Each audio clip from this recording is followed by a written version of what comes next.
Michael, that must be a difficult one to take tonight. Yeah, it's very frustrating. I thought, first half, I thought we were excellent. A lot of really good play. Maybe we could have created a little bit more if we're going to be critical of us at times. But to have that level of control and dominance against a team like Watford shows, I think, where we are as a team as well. And you just 5 minute spell, the penalty is a turning point in the game, and then obviously the second goal is a great finish, and before you know it, you're 2-0 down, and it's difficult against a team like Watford then to claw that back. But we showed really good character, got ourselves to 2-1, and just couldn't find the equaliser. Having been on top for so long, was there always that worry that if you didn't go and score a goal, then you could get undone? I think so against this quality. You look at the attacking players that they have, Sarr in particular, and you're always under threat against teams with that quality. But as I say, when we look back on the game, I think there's a lot for us to be positive about.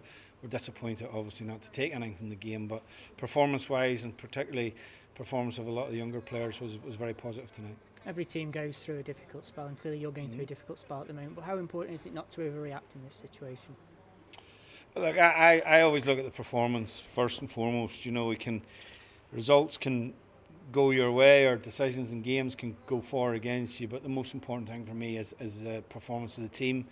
I thought tonight, again, we built the game very well from the back. We had some great play, and that's the type of team that we want to be. And if we can play like that against a team like Watford, I think that's a very positive sign.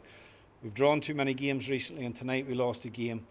It was a little bit similar to the game against Bournemouth here, where I thought we were more than a match for the opposition, but unfortunately we've come out with the wrong end in terms of the result. But we have to believe that what we're doing is the right way to go going forward. Stephen Fletcher came off the bench to score his 5th of the season. Do you hope he's in a position, hopefully, to start games soon? Because you can see the lift he gives to the team when he comes on. Yeah, definitely. He's obviously come off the bench in the last 2 games. He's not ready to start in either of those games, but after a full week's training next week, I think he's certainly come into our thoughts for Huddersfield. You've made a sign today in Alfie Doherty. How pleased are you to get him through the door? Very pleased. It's one that it's not one for now, but it's one for we're building towards the future and the type of player that we want to bring to the club. And Alfie's a player that we wanted to bring in the summer, but we weren't able to do it. But I think he was a player that is highly sought of by a lot of clubs, so we did a good job to get him in.